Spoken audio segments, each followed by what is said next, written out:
Finland நாட்டுப்புற கதை ஒண்ணு இன்னைக்கு கேட்கலாம். அதுல ஒரு திருட்டு நரி ஒண்ணு வருது. அந்த நரி யாராவது பிடிக்க முயற்சி செஞ்சா திருடுறது ஏன் உரிமை அப்படின்னு வீராப்பு பேசுமா. ஒரு நாள் அந்த நரி மாடு வளர்க்கிற ஒருத்தர் வச்சிருந்த பாலை குடிச்சிருச்சு. உடனே அவர் பாஞ்சு வந்து அவரோட வாழை அறுத்துட்டாரு. வால் இல்லாத நரி காட்டுக்குள்ள ஓடுச்சு. அங்க எல்லா விலங்குகளும் அத வால் இல்லாத நரி, வால் இருந்த நரின்னு கேலி செஞ்சுட்டே இருந்துச்சான். ச்சே, இப்படி மாட்டுக்காரர் தன்னை அவமானப்படுத்திட்டாரே, அவர்கிட்ட எப்படியாவது பேசி அருந்த வாழை வாங்கிட்டு வந்து ஒட்ட வச்சிடலாம் அப்படின்னு நரி நினைச்சுச்சான். இதனால அவர் வீட்டுக்கு திரும்பி போச்சான். அவர் மாட்டுக்கு புல் வெட்டிக்கிட்டு இருந்தாரு. அப்ப நரி அவர்கிட்ட போய் சொல்லுச்சான், என் தவற உணர்ந்துட்டேன், என் வாழை திருப்பி கொடுத்துருங்களேன் அப்படின்னு சொல்லுச்சான்.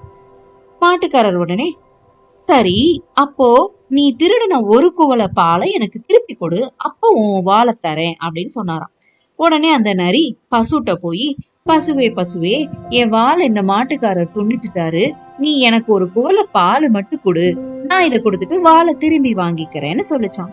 அதை கேட்ட பசுமாடு, நல்லது, நீ திருந்திட்டேன்றதே எனக்கு சந்தோஷமா இருக்கு, ஒரு குவளை பால் வேணும்னா எனக்கு ஒரு கட்டு புல் கொண்டு வா அப்படின்னு சொல்லிச்சான். உடனே அந்த நரி புல்வெளியை நோக்கி பாஞ்சு போச்சுதான்.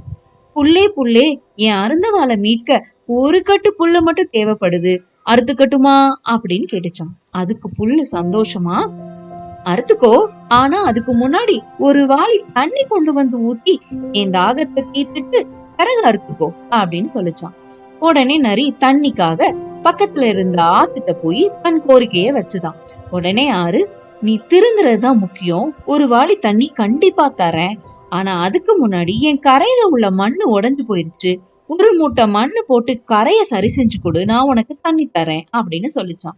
உடனே நரி மண்மேட்டுக்கு போய் தன்னோட நிலைமைய சொல்லிச்சான். அதுக்கு மண்ணு, நல்ல காரியம், நிச்சயம் தரேன், ஆனா அதுக்கு முன்னாடி நீ ஒரே ஒரு விதையை மட்டும் நட்டு வச்சு அதை செடியாக்கி காட்டு, உடனே ஒரு மூட்டை மண் அள்ளி கொண்டு போக உன்னை அனுமதிக்கிறேன். இவ்வளவுதானா அப்படின்னு நரி உடனே ஒரு விதைய மண்ணுல புதைச்சிட்டு அது எப்படா முளைக்கும்னு காத்திருந்துச்சான். விதை அடுத்த நாளேவா முளைக்கும்? மழை பெஞ்சு தானா விதை முளைக்கிற வரைக்கும் நரி காத்துக்கிட்டே இருந்துச்சான். இது சின்ன செடி ஆகிறதுக்கு 1 மாசம் ஆயிடுச்சான். அப்பதான் அந்த நரி சொல்லுச்சான், ஒரு சிறு செடி முளைக்கிறதுக்கே இவ்வளவு காலம் ஆகுது, இவ்வளவு மெனக்கிட வேண்டி இருக்கிறதே, இது உணராம நான் அடுத்தவங்க பொருளை இப்படி திருடி தின்றப்போமே அது அவங்களுக்கு எவ்வளவு கஷ்டத்தை கொடுக்கும்னு நிஜமாகவே நரி கவலைப்பட்டுச்சான். அதுக்கப்புறம் மண்ணிட்ட போய் என்னுடைய தவற நிஜமாவே உணர்ந்துட்டேன், என்ன மன்னிச்சிரு அப்படின்னு சொல்லிட்டு நேரா புல்லுட்டையும் பசுட்டையும் மாடு வளர்ப்பட்டையும் போய், நீங்க மத்தவங்களுக்காக வாழ்றீங்க, என்னுடைய தவறு எனக்கு புரிஞ்சிருச்சு அப்படின்னு மன்னிப்பு கேட்டுச்சான். உடனே மாடு வளர்க்கிறவரு அருந்த வாள் நரிட்டையே திருப்ப கொடுத்துட்டாராம். ஆனா அந்த நரி வாளை வாங்கிக்கல. இப்படியே வாள் இருந்த நரியாவே இருந்துடுறேன், என்ன பார்த்து மத்த நரிகளும் திருந்தட்டும் அப்படின்னு சொல்லிச்சான்.